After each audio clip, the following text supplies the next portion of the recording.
When my daughter-in-law Jessica handed me that moldy sandwich with a sweet smile and said, "I made this especially for you, Mom," I knew she was testing how far she could push me. What she didn't know was that I had been documenting every single act of disrespect, every calculated cruelty, every attempt to make me feel unwelcome in my own home. And what she definitely didn't know was that the rental agreement she thought protected her was about to become the very weapon that would destroy her comfortable little world forever. Before we jump back in, tell us where you're tuning in from, and if this story touches you, make sure you're subscribed, because tomorrow, I've saved something extra special for you. My name is Dorothy Chen, and for the past 3 years, I had been living what I thought was a peaceful retirement in the small coastal town of Millbrook Harbor. At 62, I had finally reached the point where I could enjoy the fruits of decades of hard work as a successful accountant and small business owner. My late husband Robert and I had built a beautiful life together, and when he passed 5 years ago, I thought I had everything figured out for my golden years. That was before my son Michael called me with the news that would change everything. "Mom, I have something to tell you," Michael had said over the phone, his voice carrying that particular tone that meant he was about to ask for something significant. "Jessica and I are getting married next month, and well, we were wondering if we could move in with you for a while, just temporarily, until we get back on our feet financially." I should have seen the red flags immediately. Michael was 35 years old, a grown man who had been bouncing between jobs for the better part of a decade. Jessica was 28, beautiful in that calculated way that some women perfect, with blonde hair always styled to perfection, and in wardrobe that somehow managed to look expensive even when she claimed they were struggling financially. But I was lonely, missing the sound of voices in my large 4-bedroom house, and the idea of having family close by seemed like a blessing. "Of course, sweetheart," I had replied without hesitation. "Family helps family. You know there's always room for you here." What I thought would be a few months of helping my son and new daughter-in-law get established turned into 3 years of slowly being pushed out of my own home. It started small, as these things always do. Jessica would rearrange my furniture while I was out running errands, claiming she was just trying to help make the space more functional.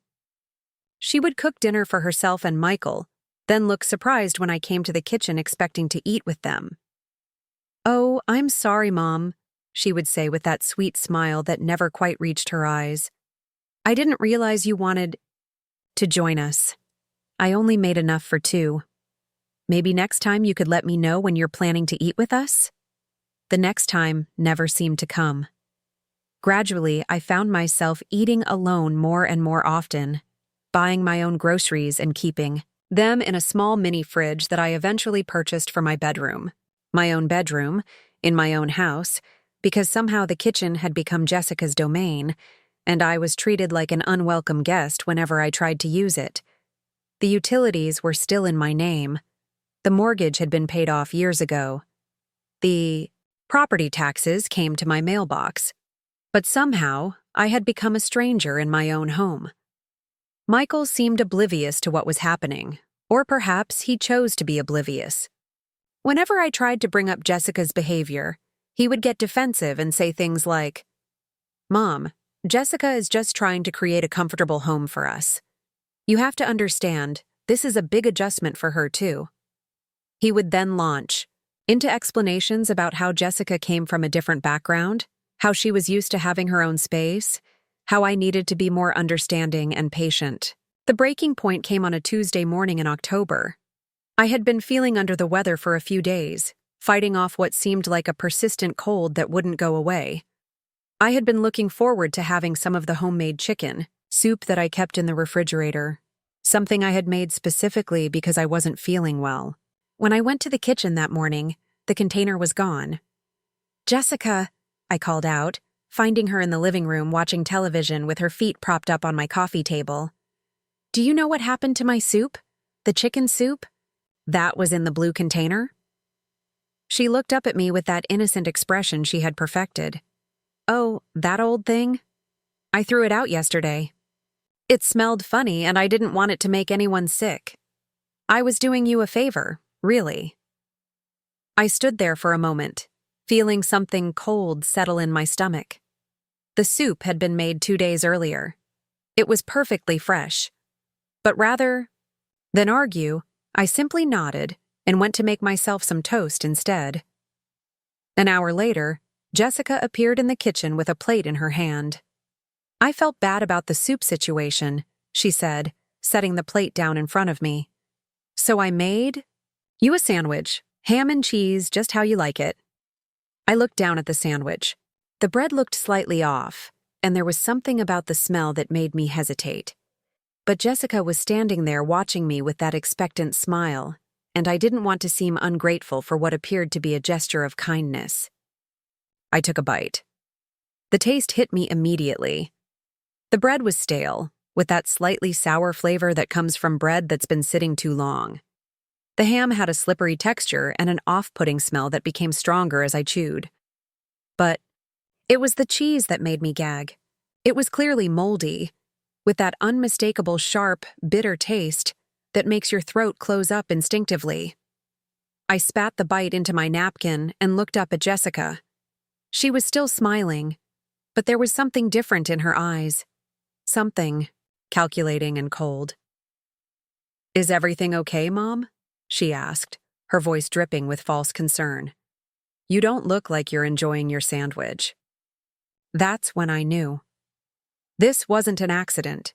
This wasn't a mistake. Jessica had deliberately served me spoiled food, and she was watching to see my reaction.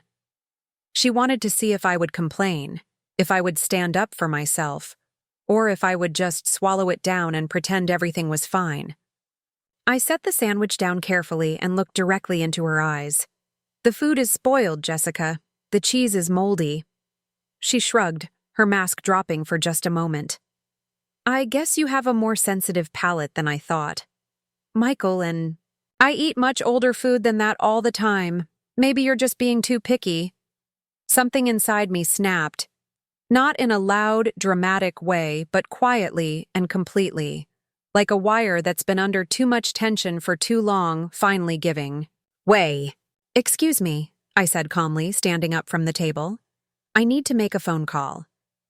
I walked to my bedroom and closed the door. Then I sat on my bed and called my lawyer. "Hello, Patricia? It's Dorothy Chen. I need to schedule an appointment with you as soon as possible. Yes, it's about the house. I need to understand exactly what my rights are regarding the people currently living with me." Patricia Gonzalez had been my lawyer for over 15 years. She had handled Robert's estate, my business transactions, and various other legal matters.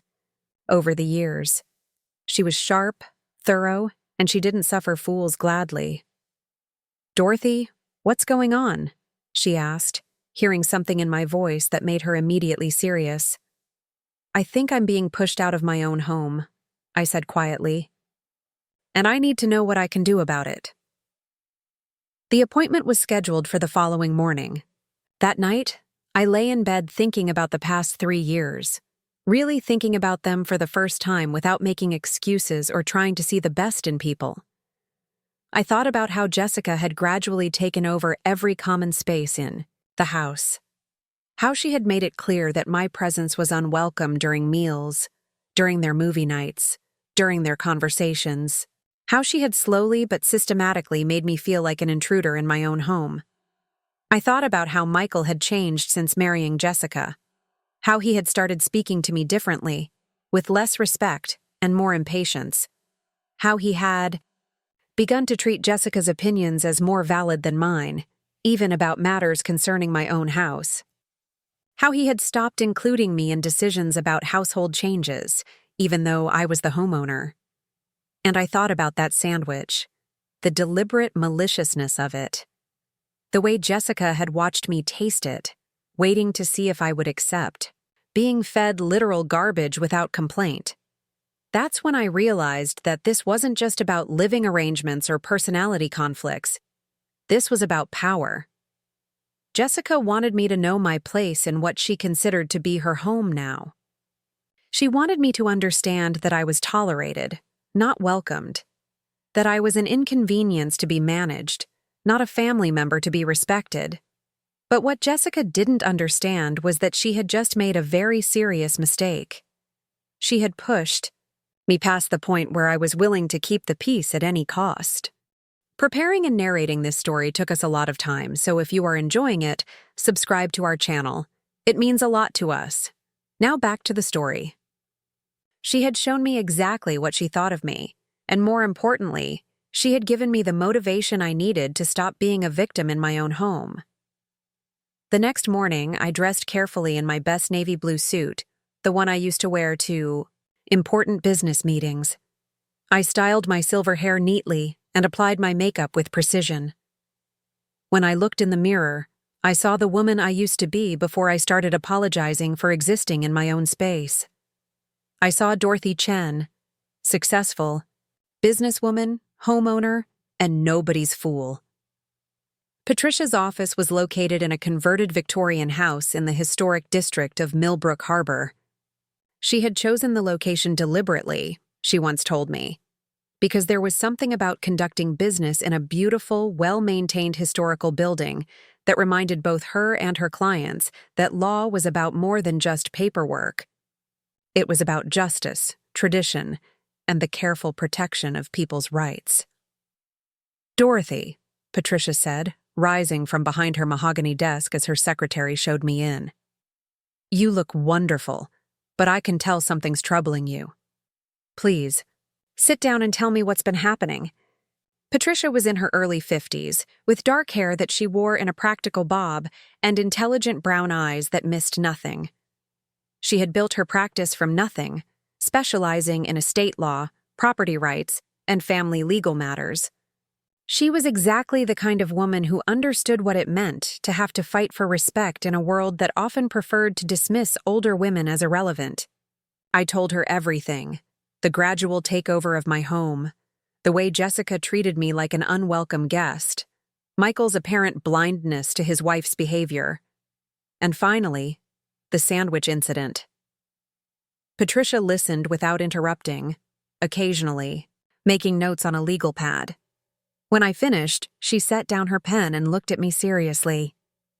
"Dorothy, I need to ask you some very direct questions, and I need you to answer them honestly. First, is there any kind of written agreement between you and Michael and Jessica regarding their living in your home?" "No," I said.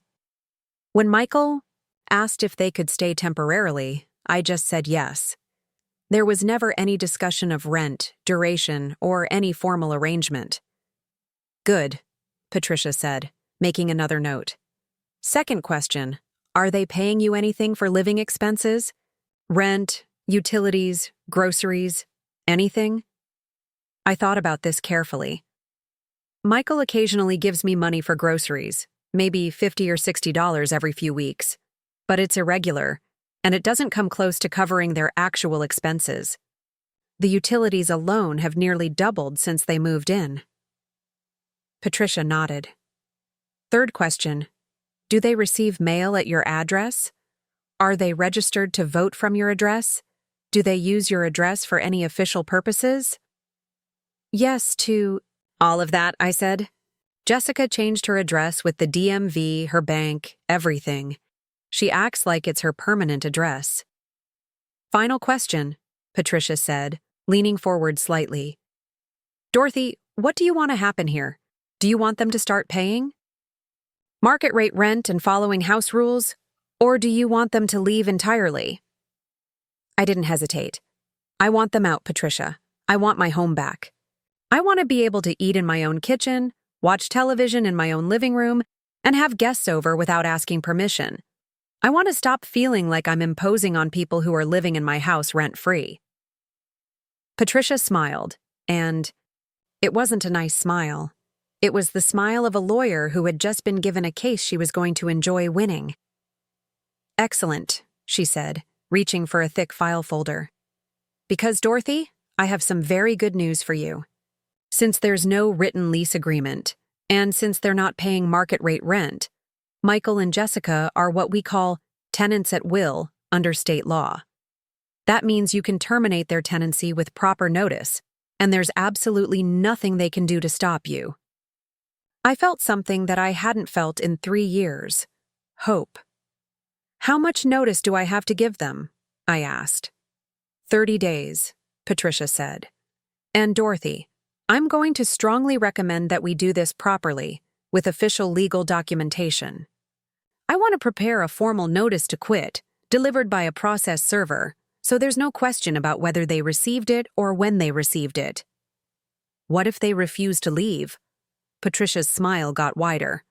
Then we file for unlawful detainer, which is a fancy way of saying eviction. And Dorothy, based on what you've told me about their behavior, I don't think they're going to want this matter to go to court. Jessica particularly strikes me as someone who wouldn't want her business aired in public legal proceedings. I left Patricia's office feeling lighter than I had in years. For the first time since Michael and Jessica had moved in, I felt like I had some control over my own life. That afternoon, I went home and began documenting everything I could remember about the past 3 years. Every inappropriate comment, every instance of being made to feel unwelcome, every time Jessica had treated my home like her personal domain. I also went through the house with my phone, taking photographs of everything.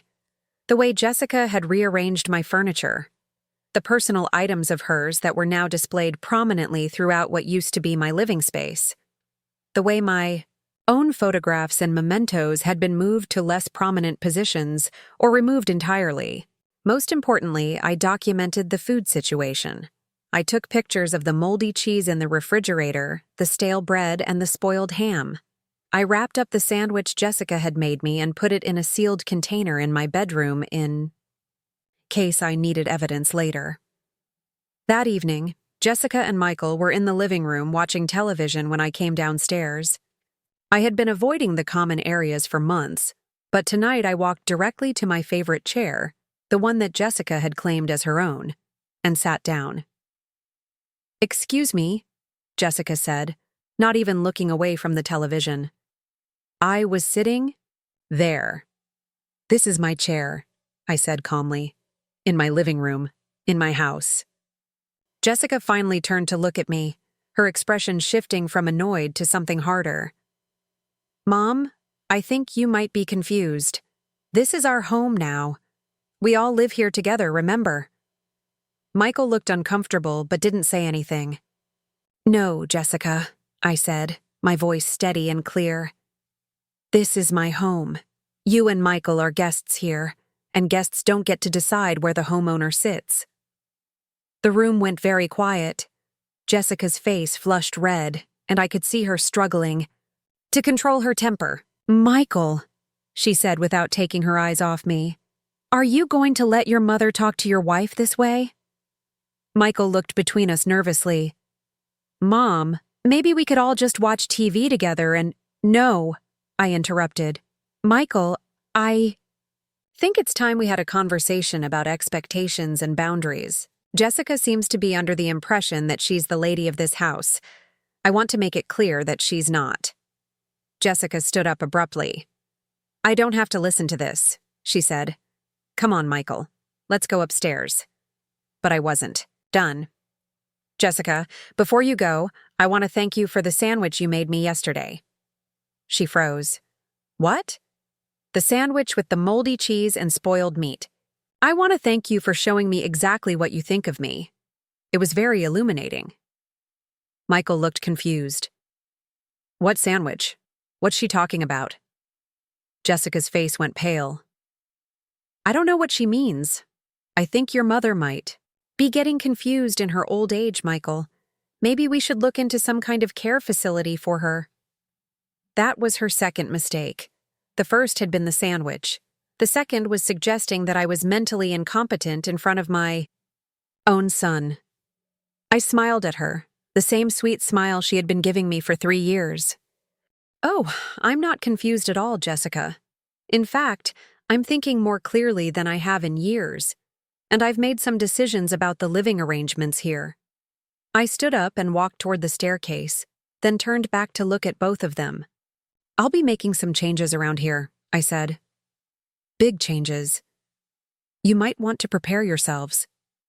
As I walked upstairs, I heard Jessica hissing something to Michael in a low, angry voice. I couldn't make out the words, but the tone was clear. She was furious, and she was scared. Good. She should be. The next morning, I was up early, dressed in another business suit, and waiting in the kitchen when they came downstairs. I had prepared a full breakfast for myself and was sitting at the table reading the newspaper, looking for all the world like a woman who owned the place, which, of course, I did. "Good morning," I said pleasantly as they entered the kitchen. "I hope you slept well." Jessica ignored me entirely and went straight to the coffee maker.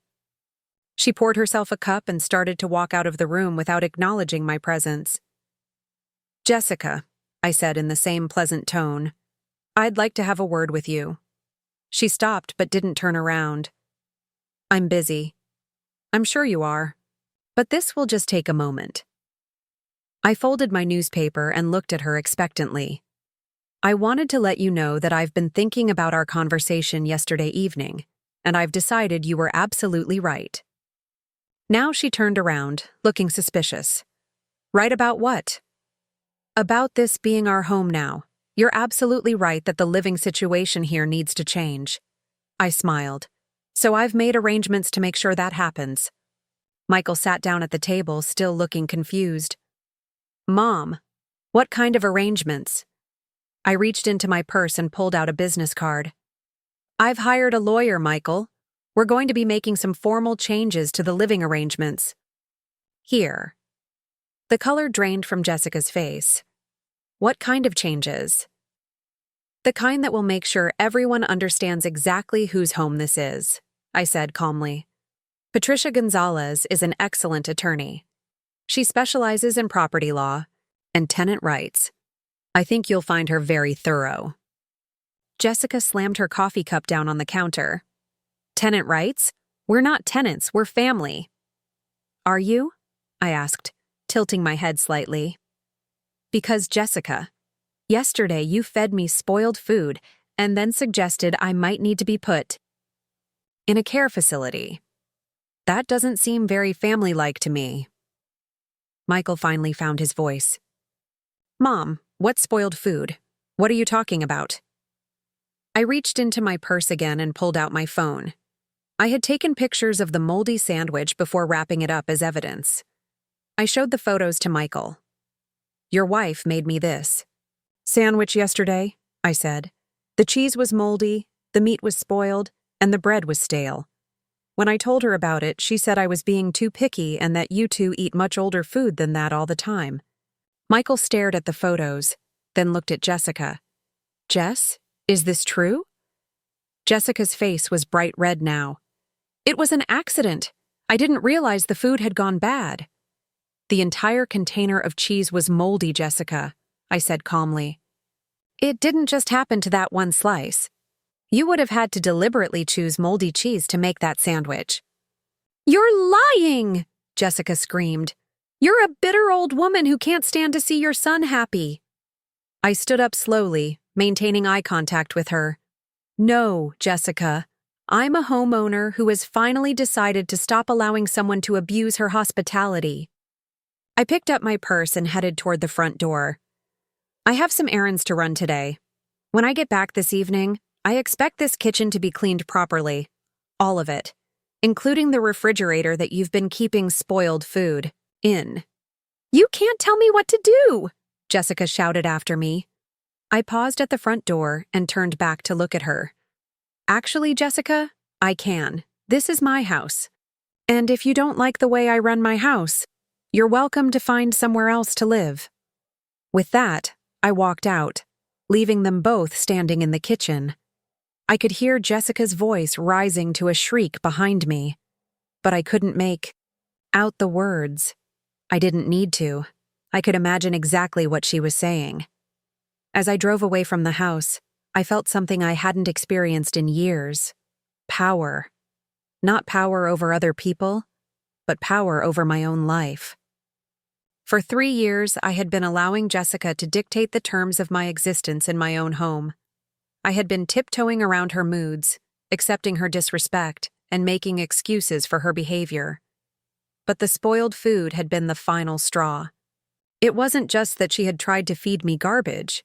It was the calculation behind it, the deliberate malice, the way she had watched me taste it, waiting to see if I would accept being treated like refuse.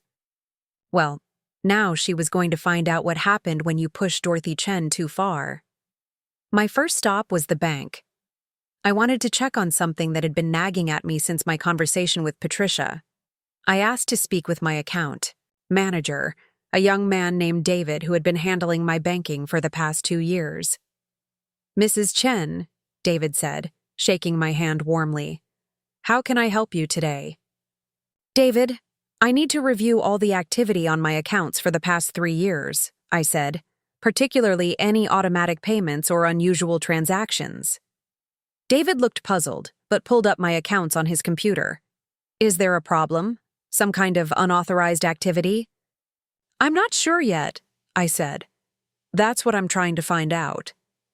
As David scrolled through my banking history, I felt a cold knot forming in my stomach. There, listed among my automatic payments, were several items I didn't remember authorizing. A monthly payment to Jessica's credit card company. Another monthly payment to something called M&J Wireless that I didn't recognize. A quarterly payment to what looked like an insurance company. "David," I said slowly, "can you tell me more about these payments? When were they set up, and how?" David clicked through the details. These were all set up as automatic payments about 2.5 years ago. It looks like they were initiated online using your banking credentials. 2.5 years ago. That would have been about 6 months after Michael and Jessica moved in. "David, I didn't authorize these payments," I said firmly. Them stopped immediately, and I want to know how much money has been taken from my accounts without my permission. David's expression became very serious. "Mrs. Chen, if these are unauthorized transactions, that's a serious matter. Let me calculate the total amount and get my supervisor involved." 20 minutes later, I was sitting in the bank manager's office learning that Jessica had been siphoning nearly $800 per month from my accounts for over 2 years. She had somehow obtained my online banking credentials and set up automatic payments to cover her credit card bills, her cell phone, and her car insurance. "Mrs. Chen," the bank manager said, "this appears to be a clear case of financial fraud. We'll need to file a report with the authorities." "Yes," I said, my voice deadly calm. "Please do that." I drove home with copies of all the banking records, feeling a cold fury that was somehow more satisfying than hot anger would have been. Jessica hadn't just been treating me like an unwelcome guest in my own home. She had been stealing from me. When I walked into the house, I could hear raised voices coming from the living room. Jessica and Michael were having an argument, and from what I could hear, it was about me. "She's lost her mind," Jessica was saying. "First the sandwich thing, now threatening to kick us out. I think she's having some kind of breakdown." "Jess, maybe we should talk to her," Michael replied. "Maybe try to work things out." "Work things out? Michael, your mother is trying to destroy our lives. We need to take action before she does something really crazy." I walked into the living room carrying my purse and the folder of banking documents. Both of them stopped arguing and looked at me. "Hello," I said pleasantly. "I hope you had a productive day." Jessica glared at me. "We need to talk." "Absolutely," I agreed. "In fact, I have quite a lot to discuss with both of you." I sat down in my chair and opened the folder. "Jessica, I had the most interesting conversation at the bank today." Her face went white. "It seems that for the past 2.5 years, someone has been using my online banking credentials to set up automatic payments from my accounts. Payments for things like credit card bills, cell phone services, and insurance premiums." I looked directly at her. The total amount stolen comes to just over $19,000.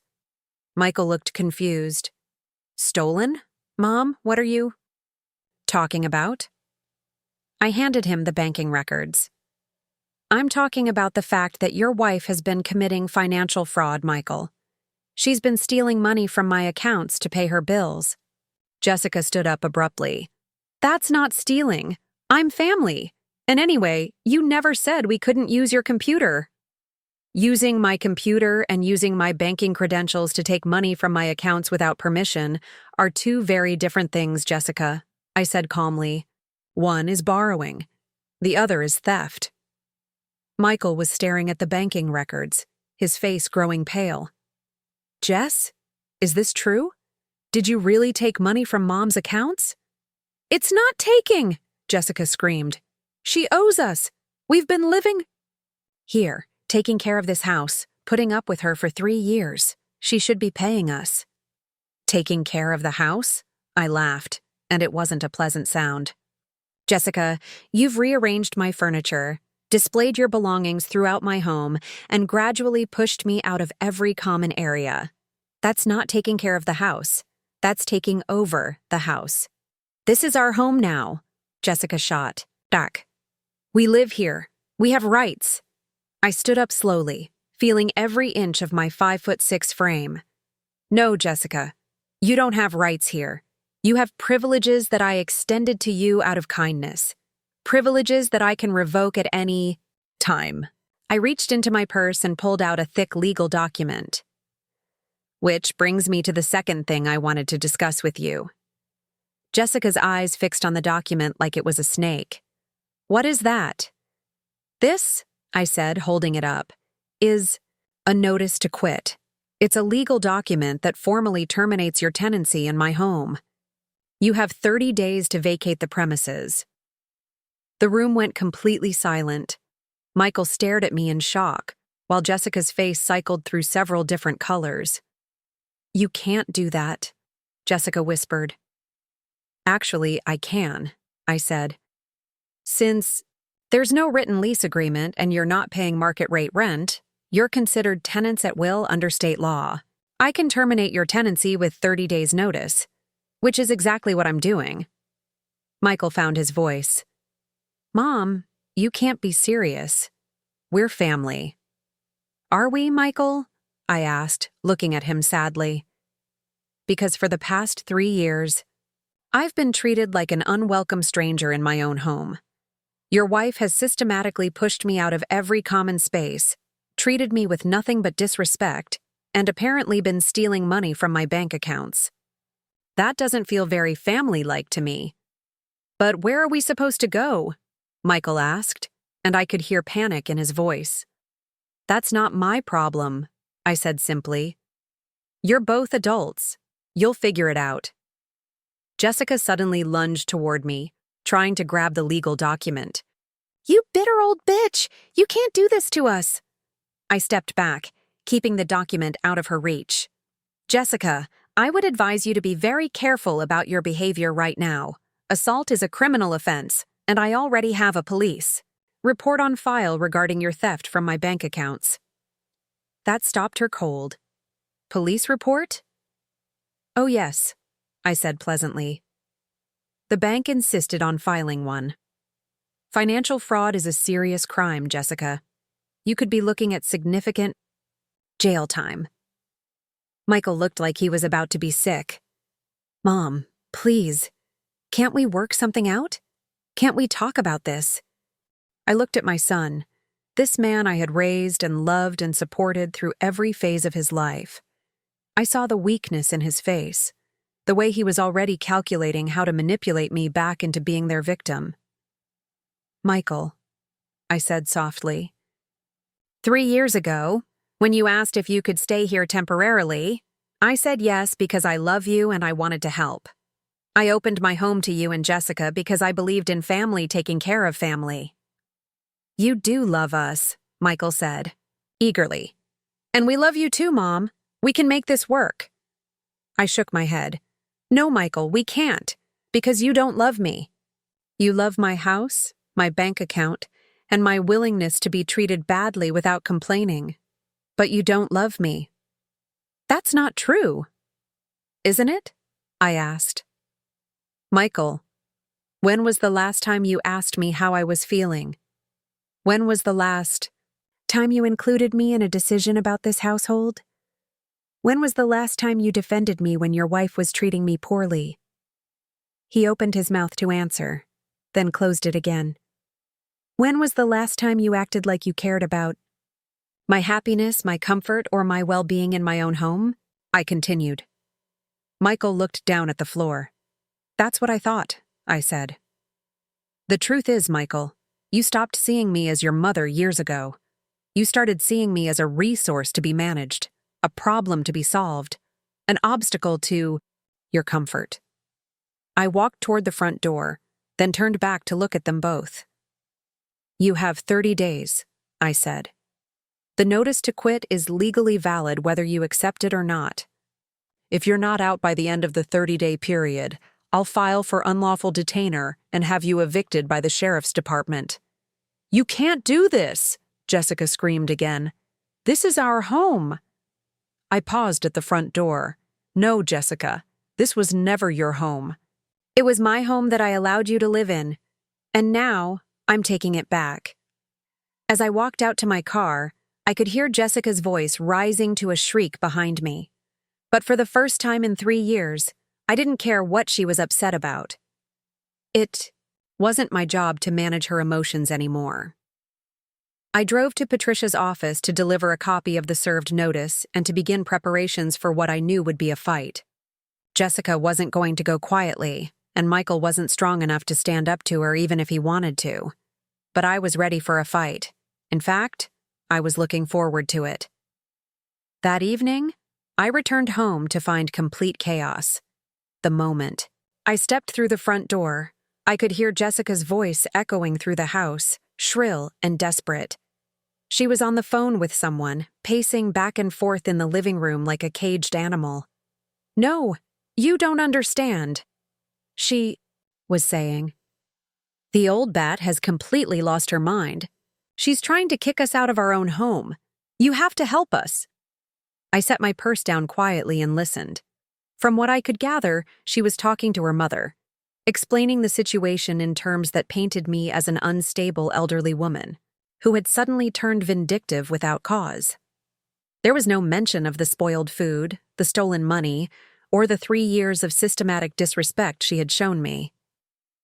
Mom, she's dangerous, Jessica continued, her voice taking on a trembling quality that I recognized as her manipulation voice. I think she might be having some kind of mental breakdown. She's making up stories about me stealing money and feeding her bad food.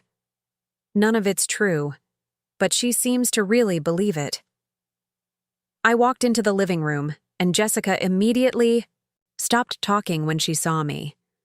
Her face flushed red, but she quickly tried to compose herself. I have to go, she said into the phone. She just walked in. Yes, I'll call you later. She hung up and turned to face me, her expression attempting to look concerned rather than guilty. Dorothy, I was just talking to my mother about the situation. She's very worried about you. Is she? I asked pleasantly, settling into my chair. How thoughtful of her to be concerned about someone she's never met.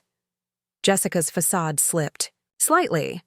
Well, she's concerned because of what you're putting Michael and me through. This whole eviction thing is completely unnecessary. We can work this out like adults. We are working it out like adults, I replied calmly. I'm using the legal system to resolve a problem with unwelcome house guests. That seems very adult to me. Michael appeared in the doorway, looking haggard. It was clear that Jessica had been working on him all afternoon, probably trying to convince him that I was the unreasonable one in this situation. Mom, he said, his voice carefully controlled. I've been thinking about what you said earlier, about the money thing. The theft, you mean? I corrected gently. He winced. Maybe there was a misunderstanding. Maybe Jessica thought you had given her permission to use your accounts for household expenses. I looked at him with a mixture of disappointment and pity. Even when presented with clear evidence of his wife's criminal behavior, he was still trying to find a way to excuse it. Michael, I said, let me ask you something. In what universe would I give someone permission to secretly set up automatic payments from my bank accounts without discussing it with me first? Well, maybe she was embarrassed to ask directly, he said weakly. Embarrassed? I repeated. Michael, your wife has been taking money from my accounts for over 2 years, nearly $20,000. That's not embarrassment. That's theft. Jessica stepped forward, her mask dropping completely. It's not theft. You owe us that money. Do you have any idea how much work it's been, living in this old house, dealing with your constant demands? I raised an eyebrow. My constant demands. Jessica, I'd be very interested to hear what demands you think I've been making. Everything, she exploded. Always wanting to eat dinner with us. Always wanting to watch TV in the living room. Always wanting to use the kitchen. You're constantly in our space. The audacity of it took my breath away for a moment. She was actually complaining about me using the common areas of my own house. Jessica, I said slowly, this is my house. My name is on the deed. I pay the taxes, the insurance, and all the utilities. Every room in this house is my space. Not anymore, she shot back. We live here now. We've made this place our home. You can't just take that away from us. I stood up, feeling a cold clarity settle over me. Watch me. That's when Jessica made her next mistake. She pulled out her phone and started recording. I want everyone to see this, she announced, holding the phone up to capture both Michael and me. I want people to see how a bitter old woman treats her own family. I looked directly into the camera lens. Hello, Jessica's social media followers. My name is Dorothy Chen, and this is my house.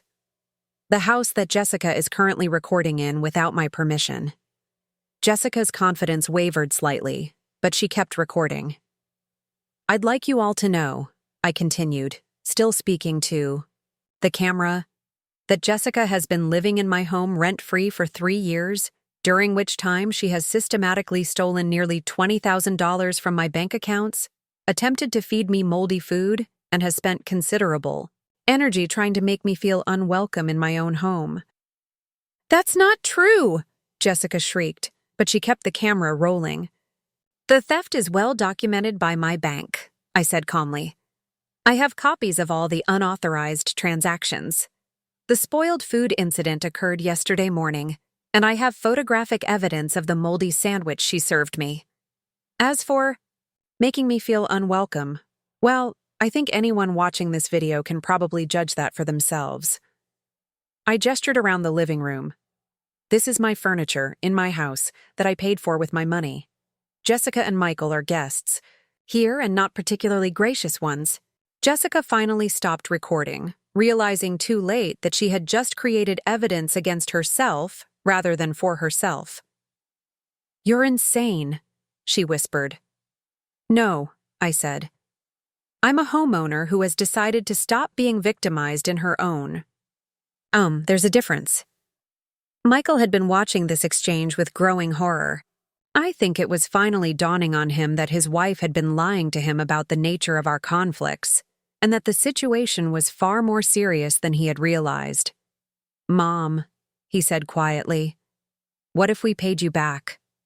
The money from the bank accounts? What if we made things right? I looked at him sadly. Michael, $20,000 is just the financial theft. What about the 3 years of emotional abuse? What about the systematic campaign to make me feel unwelcome in my own home? What about yesterday morning when your wife deliberately served me spoiled food? I didn't know about any of that, he said. Because you didn't want to know, I replied. Michael, every time I tried to talk to you about Jessica's behavior, you dismissed my concerns. You told me I needed to be more understanding, more patient, more accommodating. You never once asked her to be more respectful to me. He opened his mouth to argue, then closed it again. Because he knew I was right. The eviction notice stands, I said firmly. You have 30 days to find somewhere else to live. That's when Jessica played what she thought was her trump card. She smiled, a cold, calculating expression that was more frightening than her anger had been. "Actually, Dorothy," she said, "I don't think we're going anywhere." I felt a chill run down my spine, but I kept my expression neutral. "Oh? And why is that?" "Because I've been doing some research of my own," Jessica said, pulling out a folder that I hadn't noticed before. "Did you know that there are tenant protection laws in this state? Laws that protect people from being arbitrarily kicked out of their homes by vindictive landlords?" She opened the folder and pulled out several printed pages. "According to what I found online, since we've been living here for more than a year, and since we've been paying for household expenses, we have established tenancy rights. You can't just kick us out because you're in a bad mood." Michael looked hopeful for the first time all day. "Is that true, Mom? Do we have rights here?" I looked at the papers Jessica was holding. Even from a distance, I could see that they were printouts from various legal websites, highlighted and annotated in Jessica's handwriting. "That's very interesting research, Jessica," I said calmly. "I'm sure you found some very helpful information on the internet." "I did," she said, smugly. "And I also found the name of a legal aid lawyer who specializes in tenant rights. I'm going to call him first thing tomorrow morning." "That's an excellent idea," I agreed. "In fact, I encourage you to get professional legal advice." Jessica looked suspicious. My calm response was clearly not what she had been expecting. "You should probably also research the penalties for financial fraud while you're at it," I added conversationally. "I think you'll find that information very educational." The smugness drained from her face.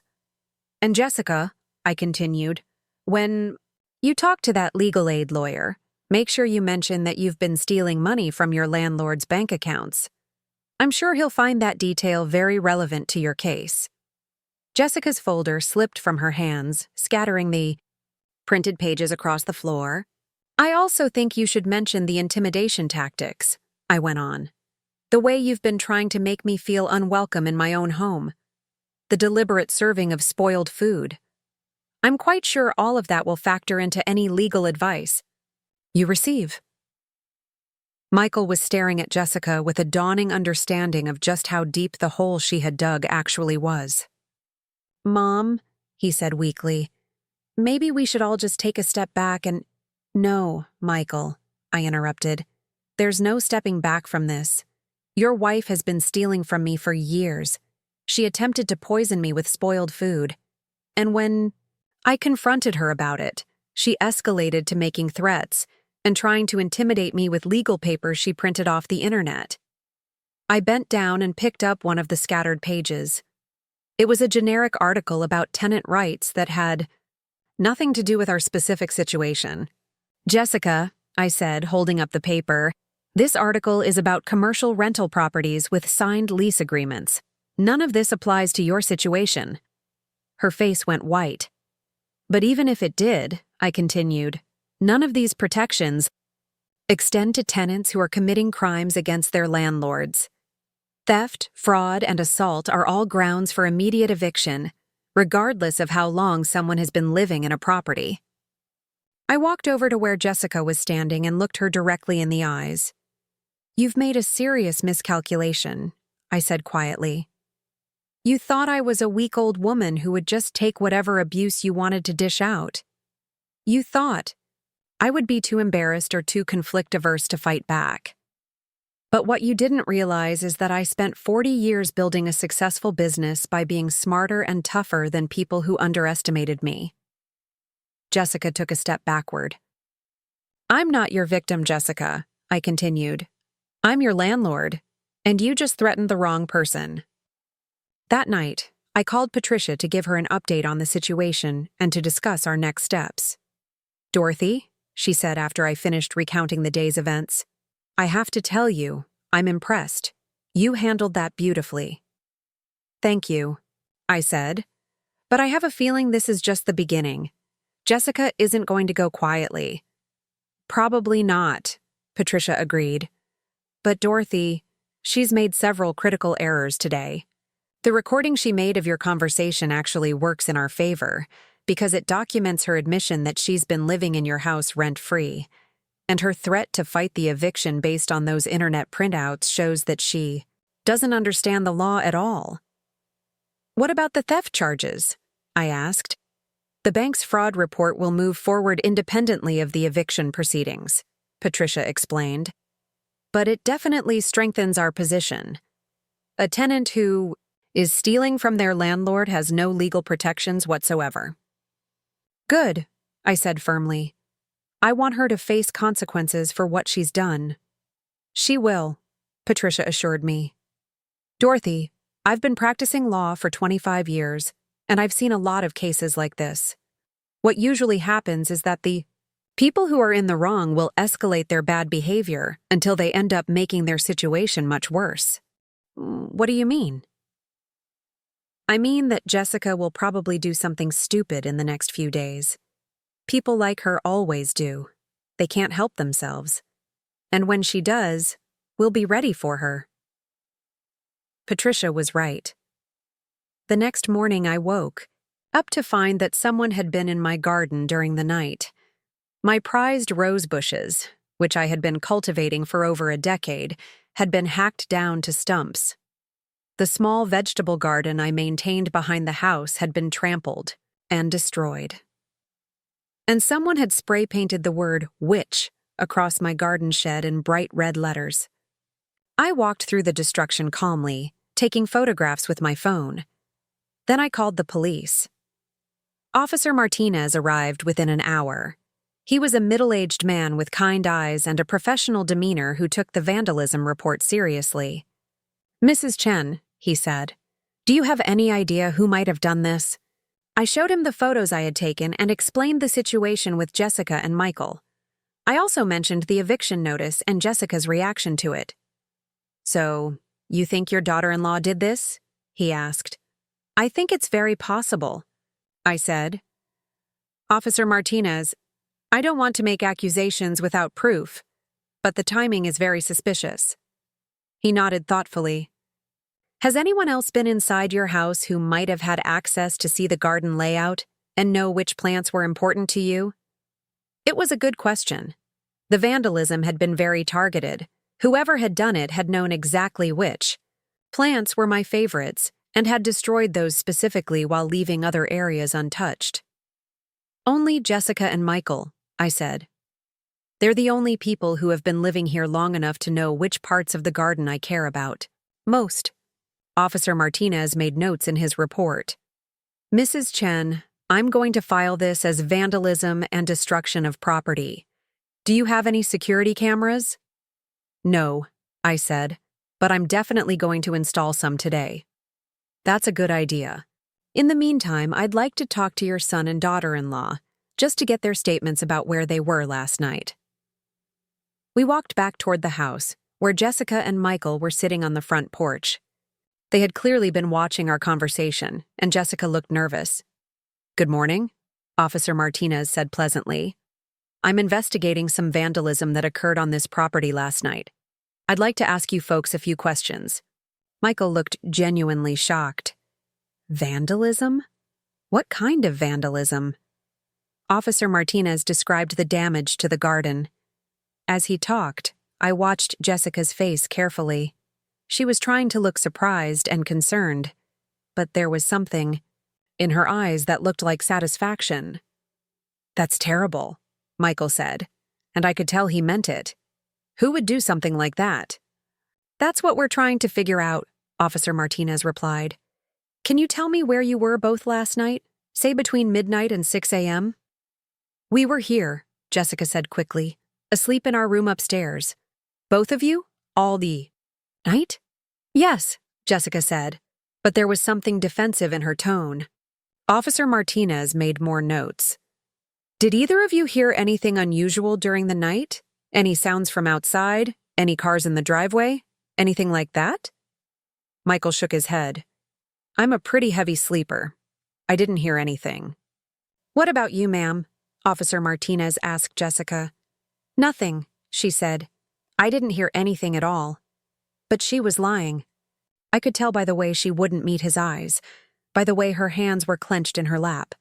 She knew exactly what had happened to my garden because she was the one who had done it.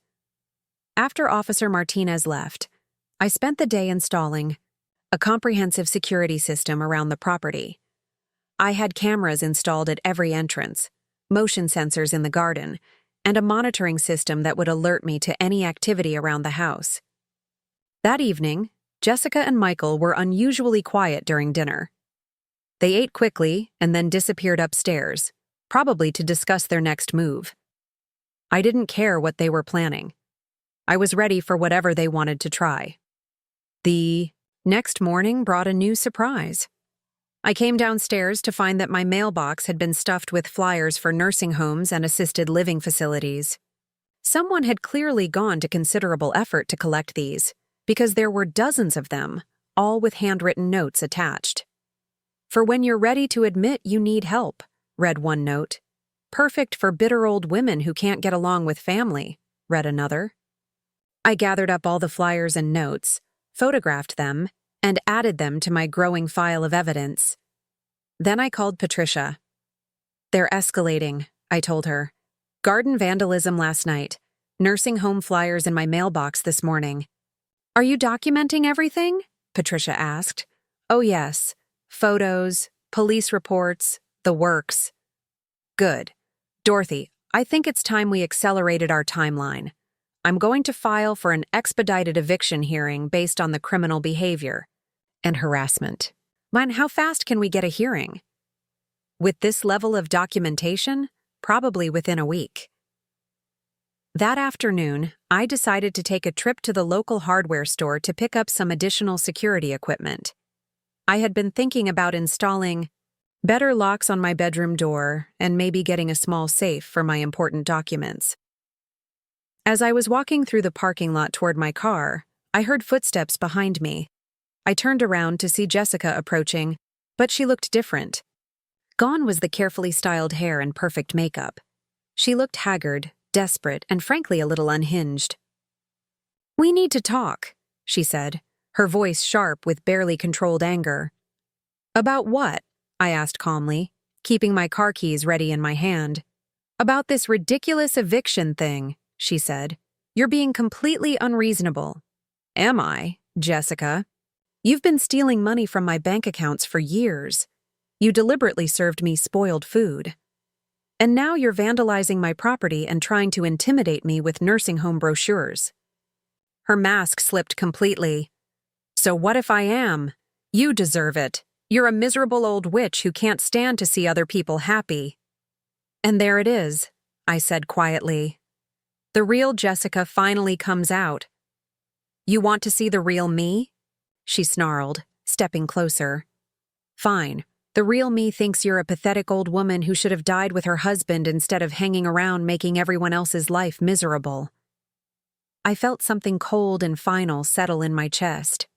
Any tiny part of me that might have been willing to consider reconciliation died in that moment.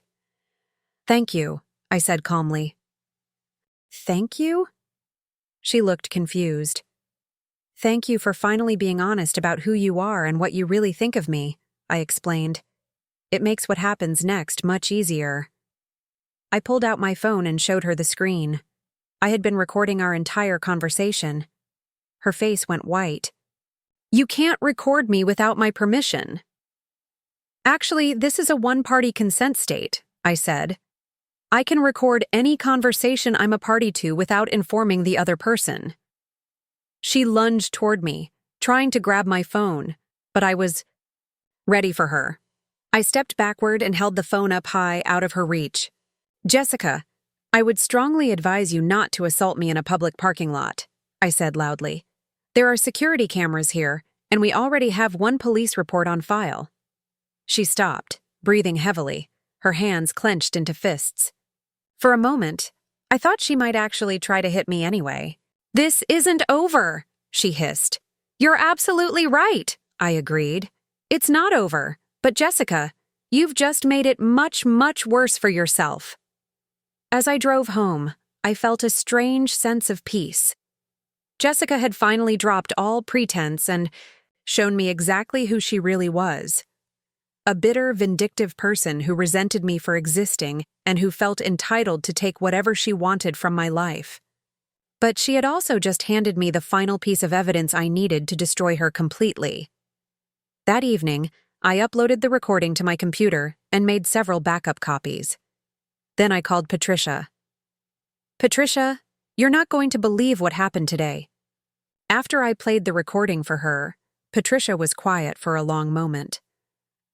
"Dorothy," she finally said, "this changes everything.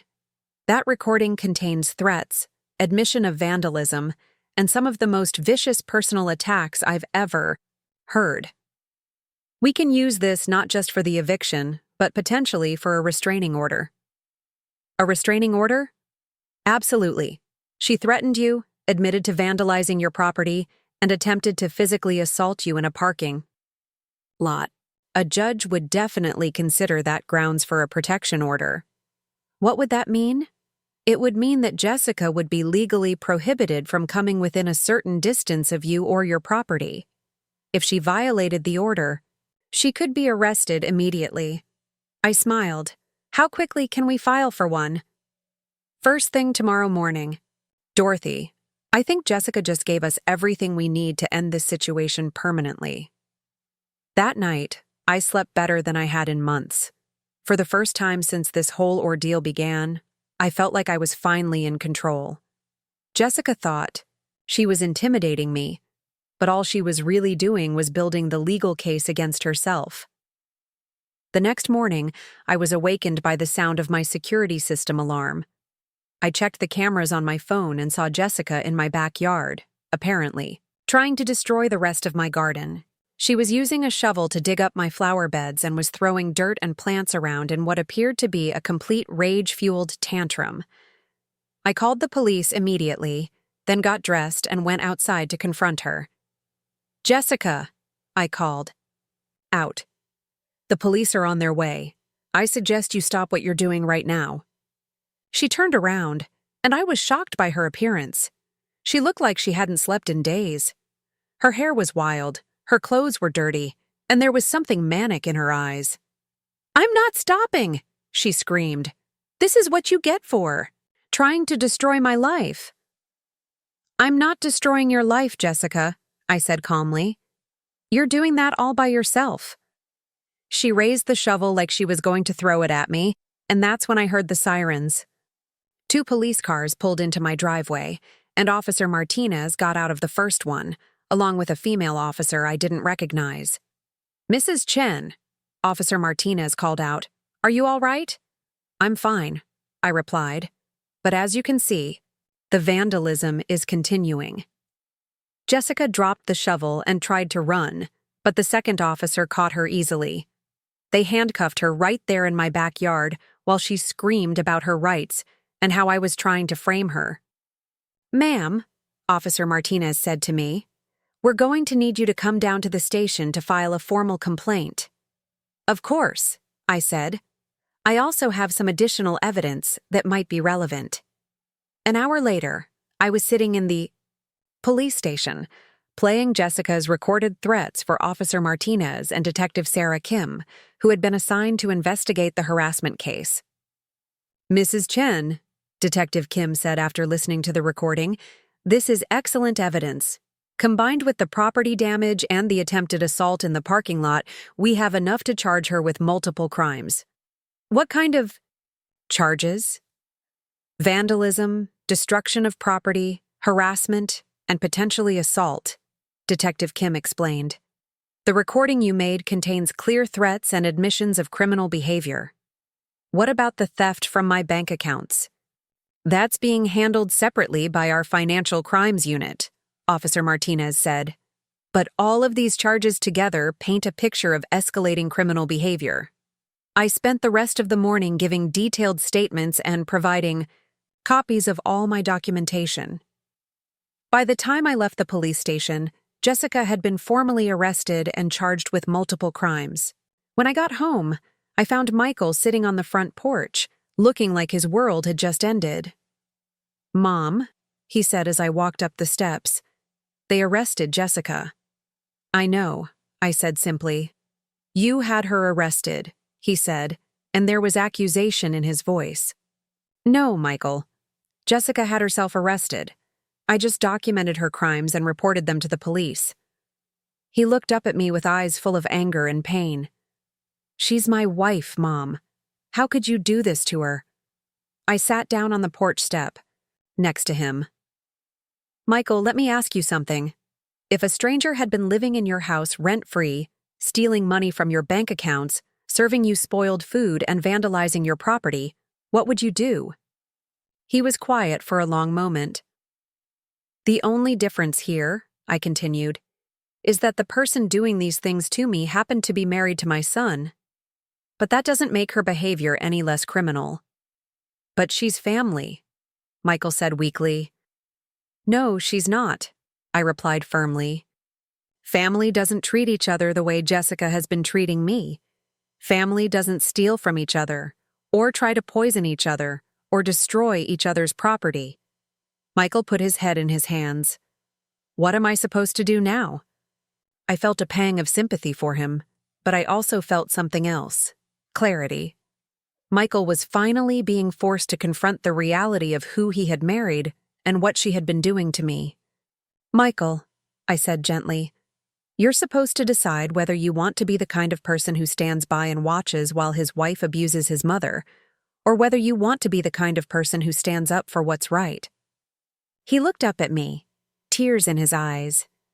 I love her, Mom. I know you do, I said.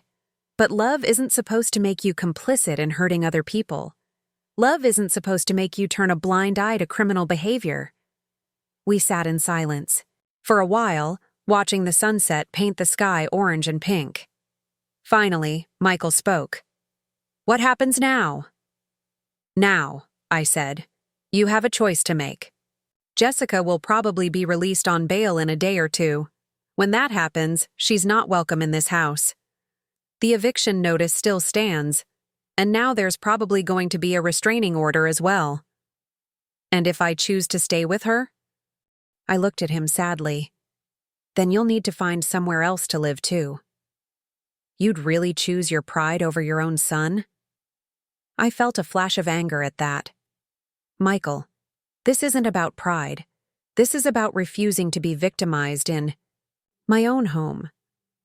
This is about standing up for myself after 3 years of being treated like garbage by your wife.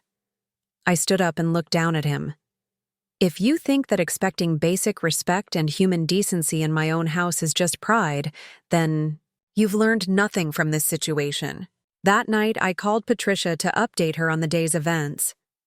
Dorothy, she said, I have some good news. The judge granted our request for an expedited eviction hearing. It's scheduled for tomorrow afternoon. What about the restraining order? That hearing is scheduled for Friday. But Dorothy, with Jessica's arrest today, I think we can get an emergency temporary restraining order issued tonight. Really? The judge is still in his chambers. I can file the paperwork within the hour if you want to proceed. Yes, I said without hesitation. I want to proceed. 2 hours later, Patricia called me back. It's done. The temporary restraining order has been issued. Jessica is prohibited from coming within 500 feet of you or your property. What if she violates it? Then she'll be arrested immediately for violating a court order, which is a much more serious charge than anything she's facing now. Hung up the phone and realized that for the first time in 3 years, I felt truly safe in my own home. Jessica couldn't come back. She couldn't threaten me, couldn't vandalize my property, and couldn't serve me any more spoiled food. But more than that, I realized that I had finally remembered who I was. I wasn't a victim. I wasn't a weak old woman who had to accept whatever abuse people wanted to dish out. I was Dorothy Chen, and I had spent my entire life being strong enough to solve my own problems. It was time to finish this. The eviction hearing the next afternoon was everything I had hoped it would be. Patricia and I arrived at the courthouse early, carrying 3 thick folders of documentation. I had dressed in my most professional outfit, a charcoal gray suit that reminded me of my business days, and I felt confident and prepared. Michael showed up alone, looking lost and overwhelmed. He kept glancing toward the courthouse entrance, clearly hoping Jessica would appear, but she was still in custody pending her bail hearing. When Judge Harrison called our case, Patricia stood and presented our evidence with methodical precision. The unauthorized bank transactions, the photographs of the spoiled food, the police reports from the vandalism incidents, and the recording of Jessica's threats in the parking lot. Each piece of evidence was devastating on its own, but together, they painted a picture of systematic abuse and criminal behavior that was impossible to ignore. Michael's court-appointed lawyer was a young man who clearly hadn't had time to properly prepare. He attempted to argue that Jessica and Michael had established tenancy rights through their long residence, but Judge Harrison cut him off. "Counselor," the judge said sternly, "tenancy rights do not protect individuals who are committing crimes against their landlords. The evidence presented here shows a pattern of theft, harassment, and property damage that would void any tenancy protections under state law." The lawyer tried a different approach, arguing that the eviction was retaliatory because of personal family conflicts. Again, Judge Harrison was having none of it. "The respondents have been living rent-free in the petitioner's home for 3 years, the judge said, reviewing the financial records. During that time, one of them has systematically stolen money from the petitioner's bank accounts, vandalized her property, and made documented threats against her safety. This is not a family dispute. This is a criminal matter." The entire hearing lasted less than 30 minutes. Judge Harrison ruled in our favor completely, ordering Michael and Jessica to vacate the premises within 72 hours. He also issued an additional protective order that would remain in effect even after the restraining order expired. "Mr. Chen," Judge Harrison said, addressing Michael directly, "your mother has shown remarkable patience in this situation. I strongly advise you to use the next 3 days to find alternative housing and to distance yourself from the individual whose criminal behavior has created this situation." As we left the courthouse, Michael caught up with me in the parking. "Lotgie, Mom, please," he said, his voice breaking. "There has to be another way. Can't we work something out?" I stopped walking and turned to face him. "Michael, the judge just confirmed that your wife has been committing multiple crimes against me for years. What exactly do you think there is to work out?" "But where am I supposed to go? I don't have any money saved up. Jessica handled all our finances." That statement hit me like a physical blow. "Jessica handled your finances?" "Michael, Jessica has been stealing money from my bank accounts. What finances was she handling?" He looked confused.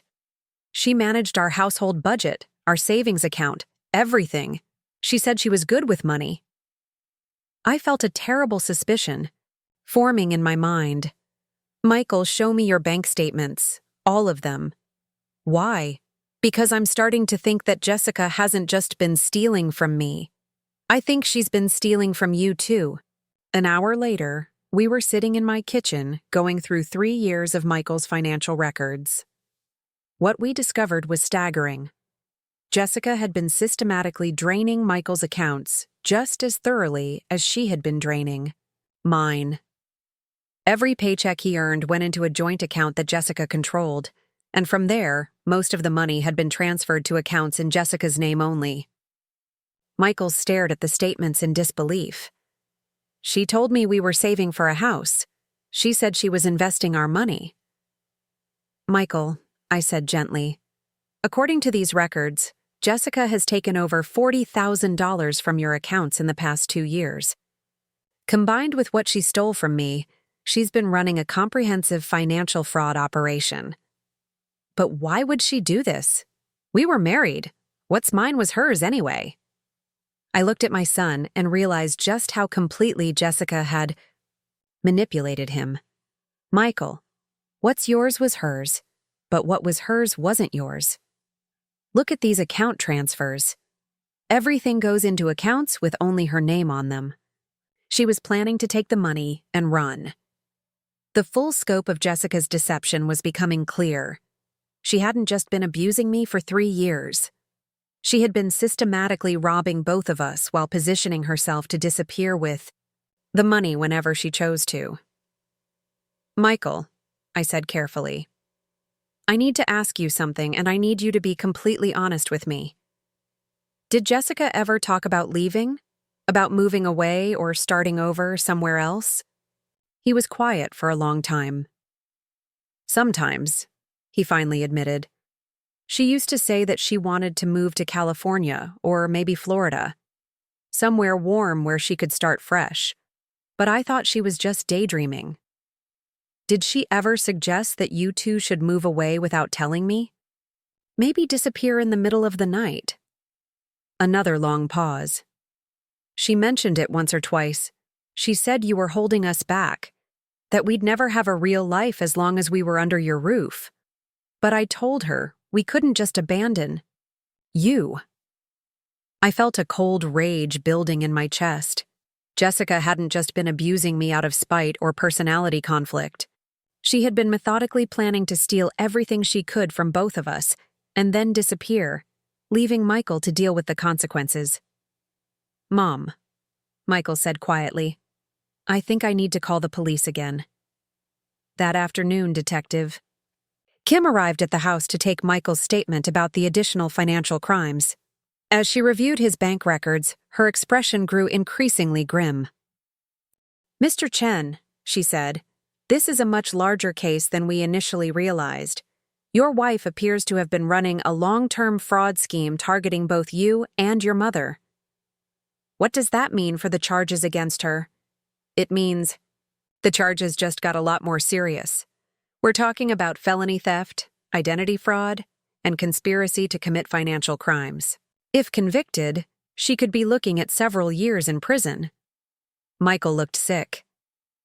This is really happening, isn't it? My wife is a criminal. Detective Kim's expression softened slightly. Mr. Chen, I know this is difficult, but you need to understand that you're a victim here too. Your wife has been manipulating and robbing you just as systematically as she's been targeting your mother. But I loved her, Michael said, his voice barely above a whisper. I'm sure you did, Detective Kim replied. But love doesn't excuse theft, and it doesn't excuse the systematic abuse your mother has been enduring. After Detective Kim left, Michael and I sat in my kitchen in silence for a long time. Finally, he spoke. Mom, I'm sorry. I'm so sorry for everything. I looked at my son, really looked at him, and saw not the weak man who had been enabling his wife's abuse, but the confused and manipulated victim he had actually been. Michael, I said, I'm sorry too. I'm sorry that someone you loved and trusted betrayed you so completely. How did I not see it? He asked. How did I not realize what she was doing? Because she's very good at what she does, I said. Michael, Jessica is a skilled manipulator. She knew exactly how to make you feel guilty for questioning her, how to make you believe that I was the problem, and how to isolate you from anyone who might have helped you see the truth. But you tried to tell me. You tried to warn me about her behavior, and I just dismissed everything you said. I reached across the table and took his hand. You dismissed it because she had convinced you that I was jealous and interfering. That's what manipulators do, Michael. They turn their victims against anyone who might protect them. What happens now? Now you have a choice to make, I said. You can keep beating yourself up for being deceived by someone you loved, or you can focus on rebuilding your life without her. I don't even know where to start. She handled everything. I don't even know what bills we have or what accounts are in my name. We'll figure it out together, I said. And Michael, you're welcome to stay here while you get back on your feet. But there are going to be rules. He looked up at me hopefully. What kind of rules? First, no contact with Jessica. None. No matter what she says when she calls, no matter what promises she makes, no matter how much she cries or threatens.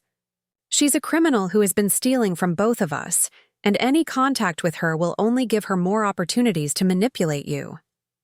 Michael nodded. Okay, what else? Second, You're going to get counseling. You need to understand how you got into this situation so you can make sure it never happens again. And third, I smiled at him. Third, you're going to help me. Plant a new garden. Jessica destroyed my roses, but that doesn't mean we can't start over. 2 days later, Jessica made bail. Within an hour of her release, she was calling Michael's phone nonstop. When he didn't answer, she started calling. The house phone. When I answered, she immediately launched into a tirade.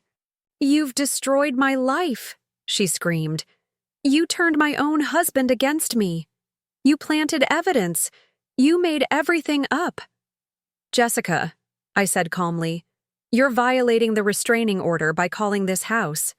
If you call again, I'll have you arrested." "I don't care about your stupid restraining order. Michael is my husband. I have a right to talk to him." "Actually, you don't. Michael has decided he doesn't want to speak with you." There was a long pause. "That's impossible. You're lying. Michael loves me." "Michael is sitting right here," I said. "Would you like me to put him on the phone so he can tell you himself?" Another pause. Then, in a different voice, almost pleading, "Yes, please, let me talk to him." I looked at Michael and raised an eyebrow. He thought for a moment, then nodded. "Jessica," he said when I handed him the phone, "I know what you did. To my mother. To me. To both of us. I've seen the bank records."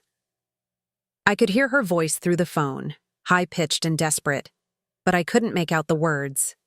"No," Michael said firmly. "I don't want to hear your explanations. I don't want to hear your excuses. You stole from my mother for 3 years. You stole from me for 3 years. You served her spoiled food and vandalized her property. And then, you lied to me about all of it." More desperate sounds from the phone. "Jessica, don't call here again. Don't come to the house. Don't contact me at work. We're done." He hung up the phone and immediately turned it off. "How do you feel?" I asked. "Terrible," he said honestly. "But also relieved, I think. For the first time in years, I feel like I can think clearly." The phone rang again immediately. I answered it. "Jessica, I warned you about calling here." "Mrs. Chen, please," Jessica said, and now she was crying. "Please don't do this to me. I'm sorry about everything. I can make it right.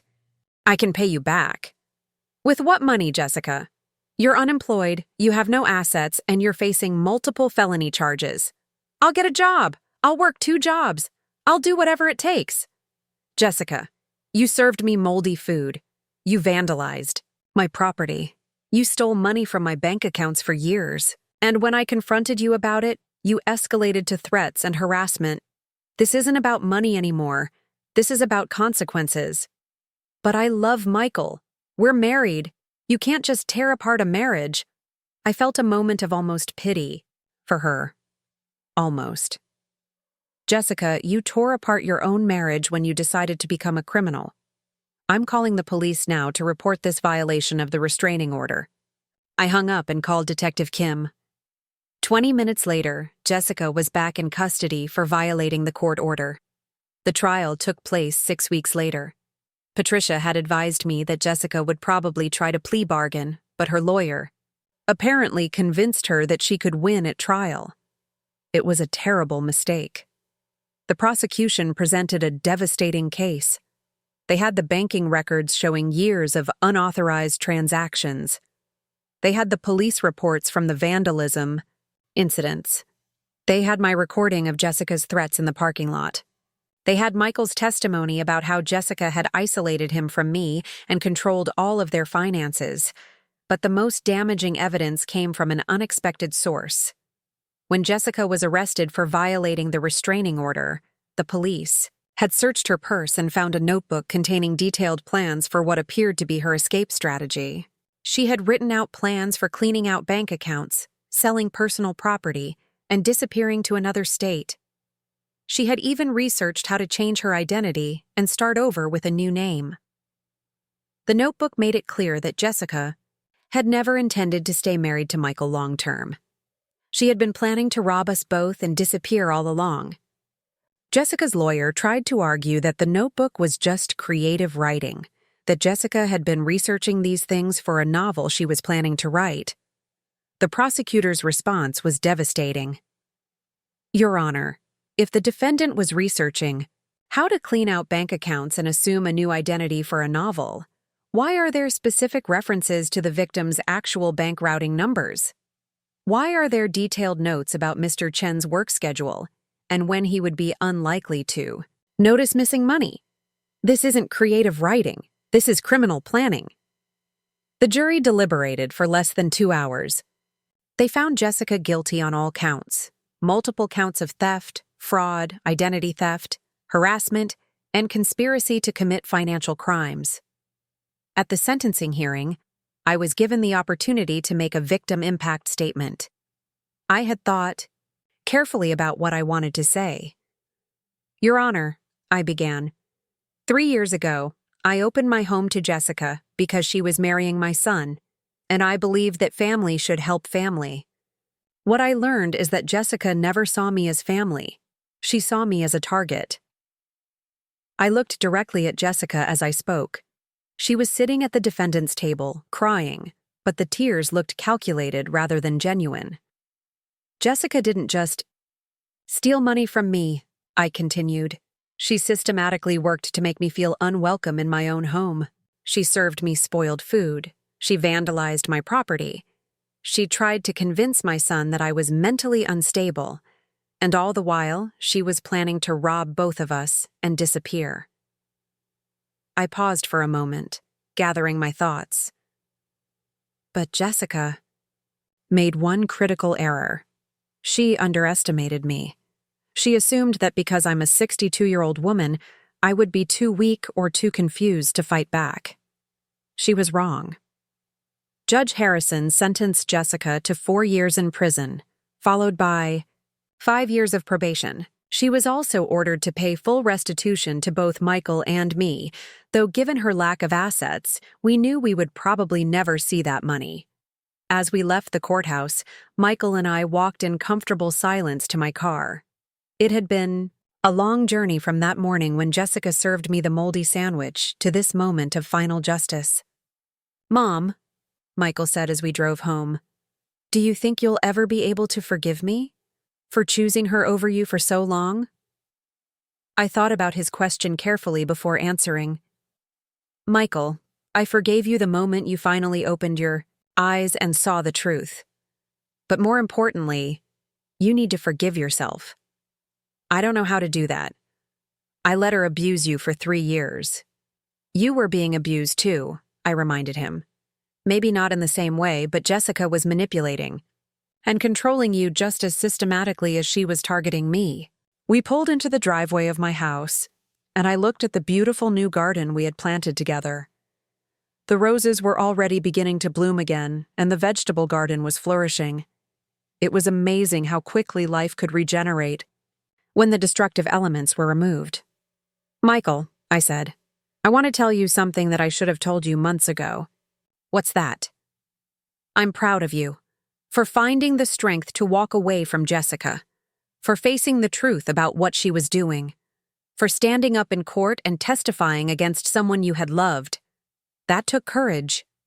Michael's eyes filled with tears. I don't feel very courageous. Courage isn't about not being afraid, I said. Courage is about doing the right thing even when it's hard, even when it hurts, even when it costs you something you thought you couldn't live without. 6 months later, Michael moved into his own apartment. He had gotten a better job, was seeing a counselor regularly, and was slowly rebuilding his financial life. We had dinner together every Sunday, and he called me every few days just to check in. Jessica was serving her sentence at the women's correctional facility an hour away. According to Detective Kim, she had tried to file several appeals, all of which had been denied. She had also tried to contact Michael through other inmates' families, but he had remained firm in his decision to have no contact with her. As for me, I was living the retirement I had always envisioned. I spent my mornings in the garden, my afternoons reading or painting, and my evenings cooking dinner for myself in my own kitchen. I had joined a book club, started taking piano lessons again, and was considering traveling to Europe in the spring. Most importantly, I had learned something valuable about myself. I had learned that I was stronger than I had realized, that I didn't have to accept abuse just to keep the peace, and that standing up for myself wasn't selfish. It was necessary. Sometimes people asked me if I regretted how everything had turned. Did I feel bad about sending my daughter-in-law to prison? Did I wish I had handled things differently? My answer was always the same. I regretted that Jessica had chosen to become a criminal. I regretted that Michael had been deceived and manipulated for so long. I regretted the 3 years of my life that I had spent walking on eggshells in my own home. But I didn't regret fighting back. I didn't regret demanding respect. And I didn't regret using every legal tool at my disposal to protect myself and my son from someone who was systematically destroying our lives. Jessica had served me expired food, thinking she could poison my spirit along with my body. Instead, I served her an eviction notice that changed both of our lives forever. The difference was that my life changed for the better, while hers changed, in exactly the way that criminal behavior deserves to change. In the end, justice wasn't just about Jessica going to prison. Justice was about me reclaiming my home, my dignity, and my right to live without fear. Justice was about Michael learning to recognize manipulation and abuse so he could avoid it in the future. Justice was about both of us understanding that family isn't about blood or marriage contracts. It's about love, respect, and mutual support. And in my house, in my garden, in my peaceful retirement, justice was finally served. Up next, you've got 2 more standout stories right on your screen. If this one hit the mark, you won't want to pass these up. Just click and check them out.